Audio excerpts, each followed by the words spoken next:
So have you ever seen that in your favorite metal song? Neither have I. We're not going to learn major scales that way. Through years of dissecting guitar solos from my favorite metal players, I have developed a technique to break down the major scale across the entire guitar instead of this one little window that we just found here, which you'd find in many beginner guitar books that everybody sort of learns. The first concept that we want to talk about when we're looking at how the fretboard is laid out is instead of looking at a window which goes 6 strings across, 6, 5, 4, 3, 2, 1 like this, what we want to do is first pair the strings into 2-string groupings.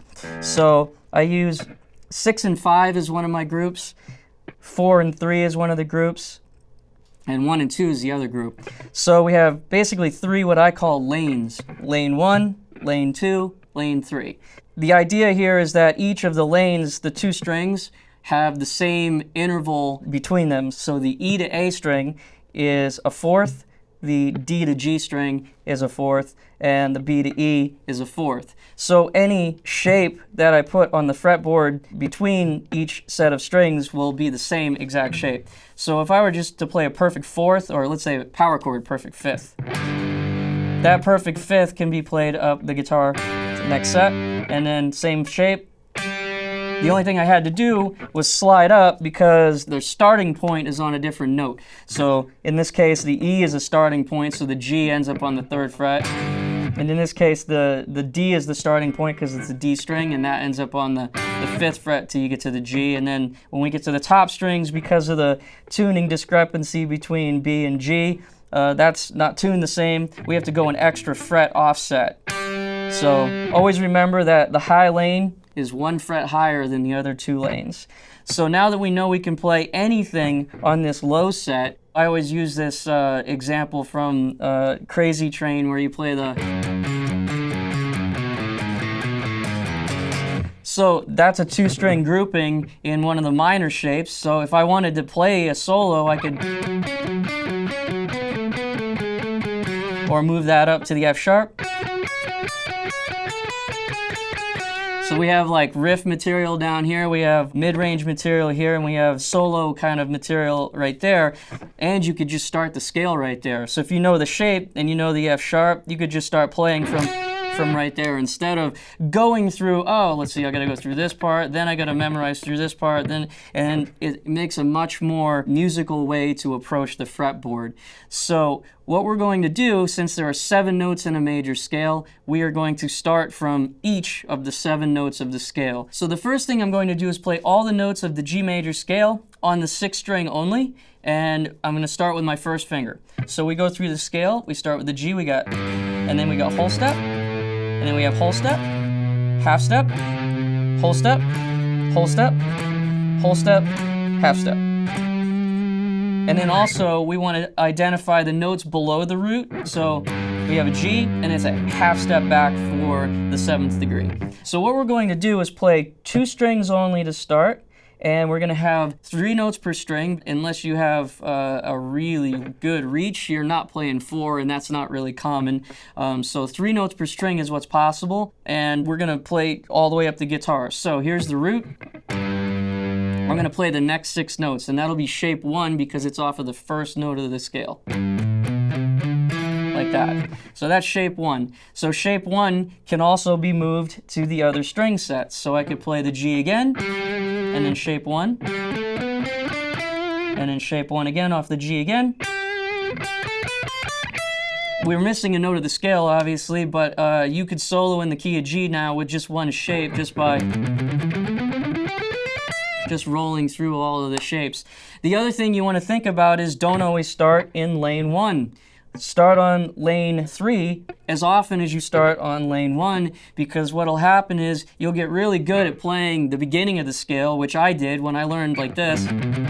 I learned that part a whole lot better than the rest of it, and I could barely play it descending without playing it ascending first. So a great idea is to say, oh, I'm just going to play in lane 3 here. You start with that G right there.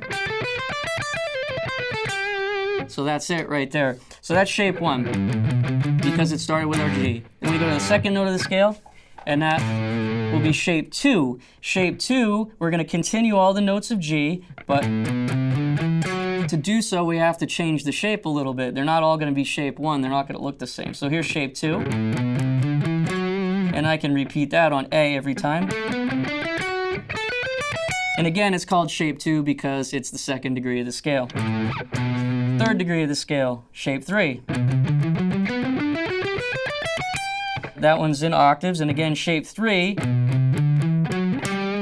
is starting with the half step of the scale and ending with the half step of the scale, because the two half steps, remember, are between 3 and 4, and which is mi, fa, and ti and do, which is 7 to 1.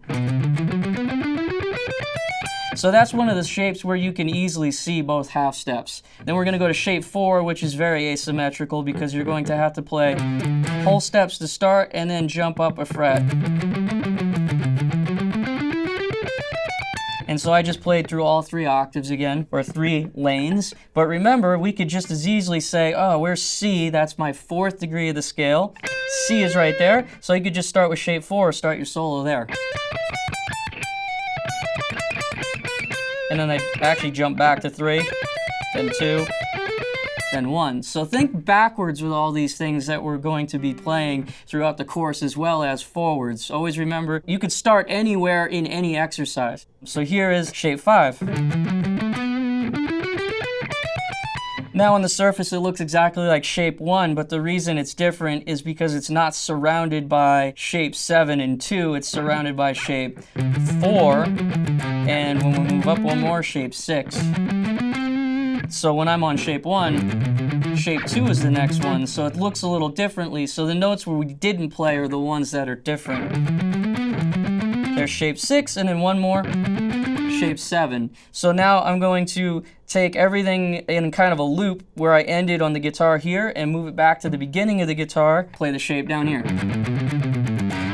So now let's try playing all 7 shapes on string set 1, the low lane that I had said before. So on lane 1, string set 1. Again, this is through reverse engineering guitar solos and watching guitar players. They always tend to stay on a group of strings moving more linearly this way. So this is what led me to make the scale shapes run this way instead of across. We're going to start with the lowest note of the key, which is the F sharp. We're going to start with the 7. So I'm going to play 7 through 7, end to end, all the way up and down with lane 1. So here's shape 7, shape 1, shape 2, shape 3, shape 4, shape 5, shape 6, and shape 7, the octave. That's the first thing, is to memorize the shapes just as if you didn't have even a guitar in front of you. You want to think of, I got whole step on both strings for shape 1 and 5. For shape 3, I have the half step start, half step end. For 7, I have the half step start, half step start. For 6, I have the half step end, and then you have all the hybrids. Like 2 is what I call like a minor plus a major shape, and then number 4 is like major plus that half step start shape. So once you get them in this lane, don't forget to just do only the middle lane. So you would do the same idea. You would say, oh, here's my G, here's my F sharp, here's my E. So E is the 6th degree of the key of G, so I would start with shape 6.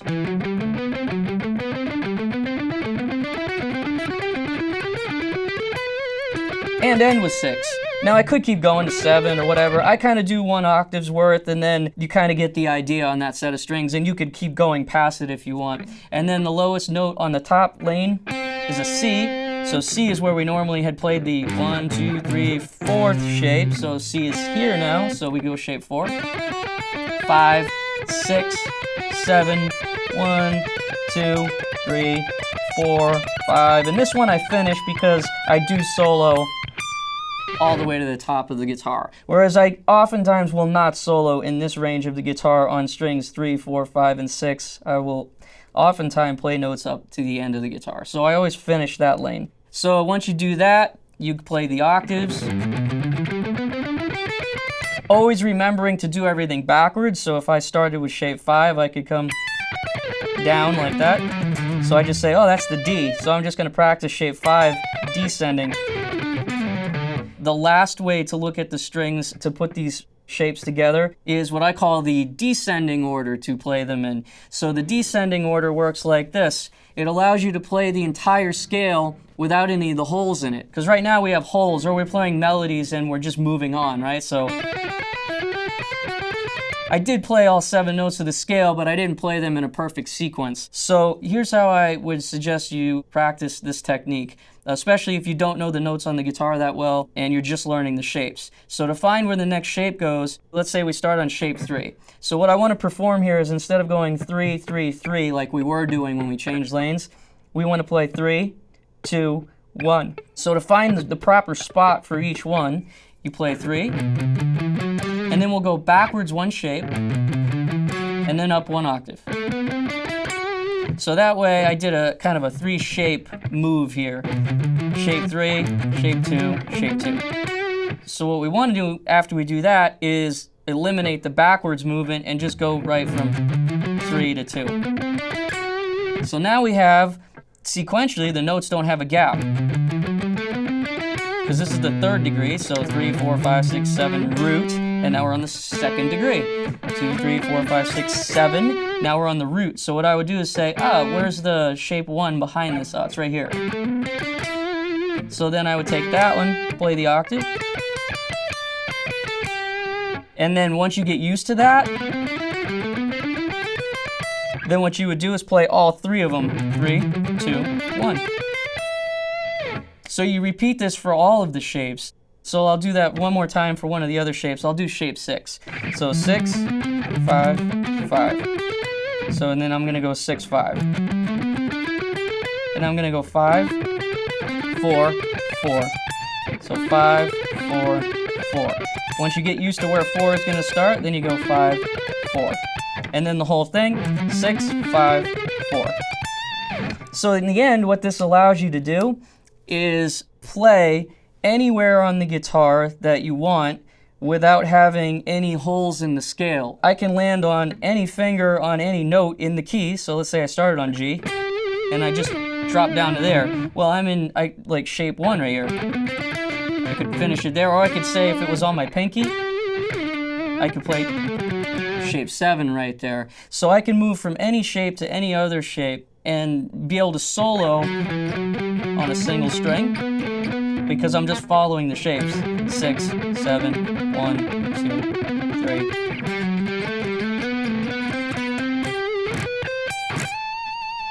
So the last way you want to try to practice these shapes is to play any random shape on any random string set and try to figure out like what note you're on and where it is in the scale and practice putting them together. So one that I'll show you right now would be, we'll start on the 6th degree of the scale. We'll do 6 and then I'll jump up to 3. So 6 and then jumping to 3. And I stayed in the middle lane for those two. So 6.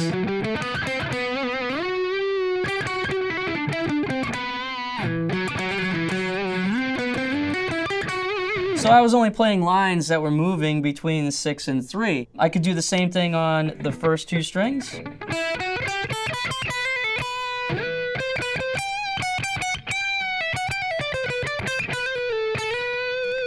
So I cheated a little on the last one and went back to shape 2 with one note that way, and then practice all the way to the top of the scale. That is how I view the major scale on the guitar.